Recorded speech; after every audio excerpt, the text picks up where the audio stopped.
Good morning बच्चों। तो बेटे हम चैप्टर डिस्कस कर रहे हैं पोलिनोमियल, जिसमें हम अब तक पढ़ चुके हैं कि नंबर ऑफ जीरोस क्या होता है, पोलिनोमियल क्या होता है, कोफिशिएंट ऑफ पोलिनोमियल क्या होता है। इसके बाद हमने सीखा था geometrical meaning of zeros of polynomial. ये सब हमने पहली वीडियो में सीख चुके। आज हम देखेंगे कि जो जीरोज ऑफ पोलिनोमियल हम निकालते हैं उनका कोफिशिएंट ऑफ पोलिनोमियल के साथ कोई रिलेशन होता है, यानी कि उन दोनों को हम इक्वल टू में किसी तरीके से इक्वेट कर सकते हैं या नहीं। अगर आपने पहली वीडियो देखी है तो वेरी गुड। अगर आपने नहीं देखी है तो आप पहले पहली वीडियो को देखिए, उसके बाद आप इस वीडियो को स्टार्ट कीजिए, तब आप कंसेप्ट अच्छे से सीख पाएंगे। क्योंकि पहली वीडियो में नंबर ऑफ जीरोज क्या होता है, कैसे निकालते हैं, ये सब हमने सीखा। अगर वो आपका क्लियर होगा तो ये आप आसानी से सीख पाओगे। तो मैं उम्मीद करता हूं कि आप पहली वीडियो देखने के बाद ही इस वीडियो को देख रहे होंगे। तो आइए आज हम स्टार्ट करते हैं हमारा आज का टॉपिक, जो है कि relationship between zeros and coefficient of A polynomial. तो अब हम जानते हैं कि एक पोलिनोमियल क्या होता है, हमने लास्ट वीडियो में देखा। और अब हम देखेंगे कि zeros and coefficient of polynomial के बीच में क्या रिलेशन होता है। तो सबसे पहले हम स्टार्ट करते हैं कि जीरोज ऑफ पोलिनोमियल क्या होता है। एक बार हम रिवाइज कर लेते हैं जिन बच्चों को नहीं पता। जीरोज ऑफ पोलिनोमियल होता है, मैं मान लेता हूं कि ये कोई पोलिनोमियल है P X equal to 3x-3। Zero of polynomial का मतलब है कि जिस वैल्यू पे आंसर जीरो देगा, आप x को इक्वल टू 1 पुट कीजिए तो आपको आंसर मिलेगा 0। तो हम कहेंगे कि जीरो ऑफ पोलिनोमियल है x equal to 1, zero of the polynomial. इसके बाद आता है कि कोफिशिएंट क्या होता है। जैसे मैंने 3x लिखा है ना, इसमें x क्या होता है आपका वेरिएबल, और 3 क्या है x का कोफिशिएंट। यही हम पढ़ेंगे कि कोफिशिएंट ऑफ पोलिनोमियल और जीरो ऑफ पोलिनोमियल के बीच में क्या रिलेशन होता है। आपके क्लास 10th में ये रिलेशन दो पोलिनोमियल के बीच हमने जानना है, यानी कि एक तो क्वाड्रेटिक पोलिनोमियल और एक क्यूबिक पोलिनोमियल। सबसे पहले हम क्वाड्रेटिक पोलिनोमियल के बारे में इस रिलेशन को जानेंगे कि क्वाड्रेटिक पोलिनोमियल क्या होता है। सबसे पहले एक बार हम ये जान लेते हैं। ये मैंने लास्ट वीडियो में भी आपको बताया था कि एक क्वाड्रेटिक पोलिनोमियल क्या होता है। क्वाड्रेटिक पोलिनोमियल होता है जिस पोलिनोमियल की डिग्री 2 होती है, और डिग्री क्या होती है वेरिएबल की हाईएस्ट पावर। और क्वाड्रेटिक पोलिनोमियल की जनरल फॉर्म होती है a x square plus b x plus c. अब आपको पता है कि जिस पोलिनोमियल की डिग्री जितनी होती है उसके अंदर उतने ही नंबर ऑफ जीरोज होते हैं। तो इस पोलिनोमियल में नंबर ऑफ जीरोज कितने होंगे, आप कहेंगे सर 2, क्योंकि इसकी डिग्री 2 है। तो इसमें नंबर ऑफ जीरोज भी कितने होंगे 2। तो अब तक हमने जाना कि किसी पोलिनोमियल की डिग्री जितनी है ना, उसके अंदर उतने ही नंबर ऑफ जीरोज है। तो हमें यह पता लग गया कि ये क्वाड्रेटिक पोलिनोमियल है। क्यों? क्योंकि इसकी डिग्री 2 है और इसके अंदर नंबर ऑफ जीरोज कितने होंगे 2। अब मैं मान लेता हूं कि वो नंबर ऑफ जीरोज है अल्फा और बीटा। क्या माने वो नंबर ऑफ जीरोज हमने अल्फा और बीटा। तो रिलेशनशिप क्या है कि अल्फा और बीटा का जब आप सम करोगे ना, यानी कि जो जीरोज आपने निकालने हैं उनको जोड़ोगे, तो वो इक्वल आएगा माइनस के बी बाय में ए। और जब आप मल्टीप्लाई करोगे अल्फा और बीटा को तो वो इक्वल आएगा सी बाय में ए। अब आपको एक बात का ध्यान रखना है, जो आपने यहां बी लिया है ना वो कोफिशिएंट है एक्स का, और ए जो लिया है वो कोफिशिएंट है एक्स स्क्वेयर का। सी जो आपकी कांस्टेंट टर्म है और ए एक्स स्क्वेयर का कोफिशिएंट। अब मैं उम्मीद करता हूं कि आपको ये पता चल गया होगा कि किसी क्वाड्रेटिक पोलिनोमियल के जीरोज और कोफिशिएंट के बीच में क्या रिलेशन होता है। आपने अभी क्या करना है, सिर्फ इस फॉर्मूले को ध्यान रखना है। अभी हम इसको वेरीफाई भी करेंगे कि ये ऐसा होता है या नहीं। तो ये फॉर्मूला हमारे पास आ गया कि अगर दो जीरोज ऑफ पोलिनोमियल है अल्फा बीटा, उनके और कोफिशिएंट ऑफ पोलिनोमियल के बीच में क्या रिलेशन होता है। तो चलिए अब हम इसको एक बार वेरीफाई करते हैं कि क्या ऐसा होता भी है। तो वेरीफाई करने के लिए ये हमारे पास एक पोलिनोमियल लिखा हुआ है x square plus 9x plus 18। आपको देखते ही पता चलना चाहिए कि ये एक क्वाड्रेटिक पोलिनोमियल है। क्यों? क्योंकि इसकी डिग्री 2 है। और क्वाड्रेटिक पोलिनोमियल को कैसे सोल्व करते हैं ये आपने 9th क्लास में अच्छे से समझा होगा। जिस बच्चे ने नहीं समझा या वो 9th क्लास में इसको नहीं कर पाया, उसके लिए मैं अब एक बार रिवाइज करवा देता हूं। हम कैसे करते थे कि x square plus 9x plus 18, ये आपके पास एक क्वाड्रेटिक पोलिनोमियल है। तो हम इसकी जो बीच वाली टर्म है ना, इसको दो पार्ट में तोड़ देते थे।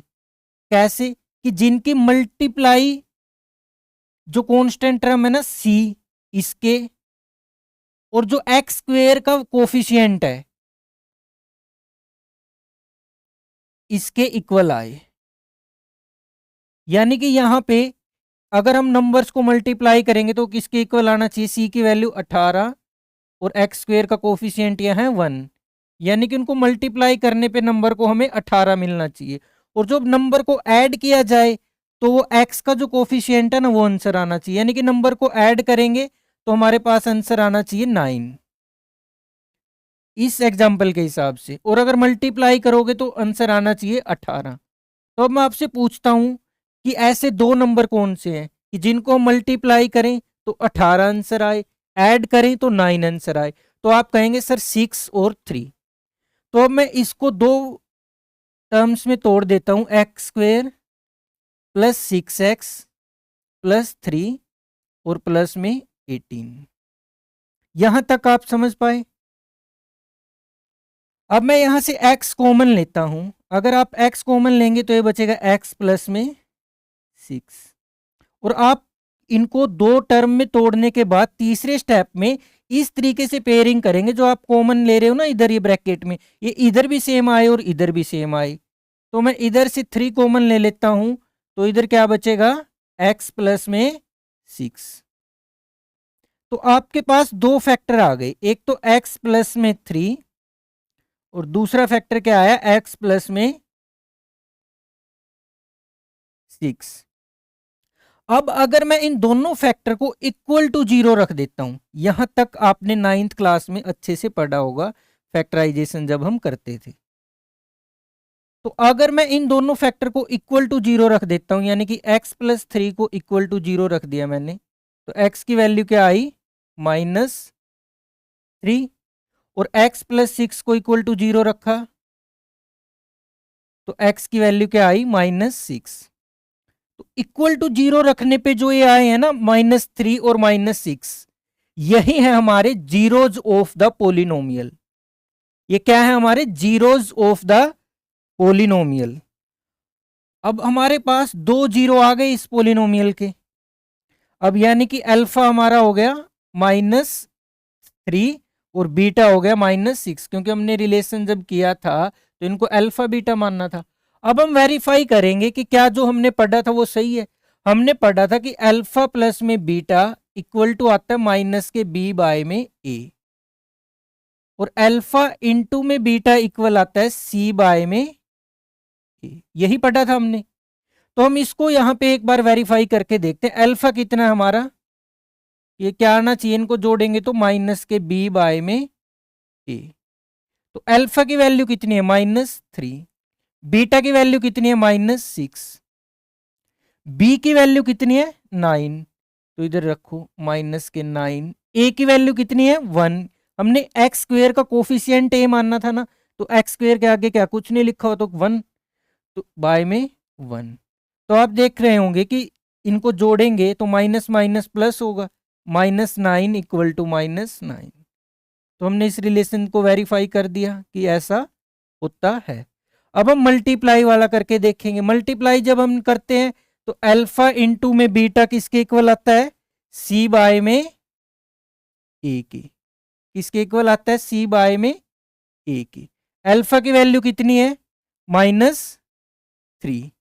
बीटा की वैल्यू कितनी है? -6 इक्वल टू सी की वैल्यू कितनी है हमारे पास? 18। ए की वैल्यू कितनी है? 1।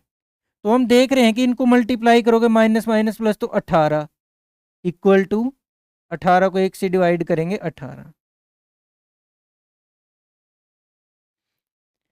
तो अब मैं ये उम्मीद करता हूं कि एक दिए हुए क्वाड्रेटिक पोलिनोमियल के जीरोस और कोफिशिएंट के बीच में क्या रिलेशन होता है ये आप बहुत अच्छे से समझ पाए होंगे।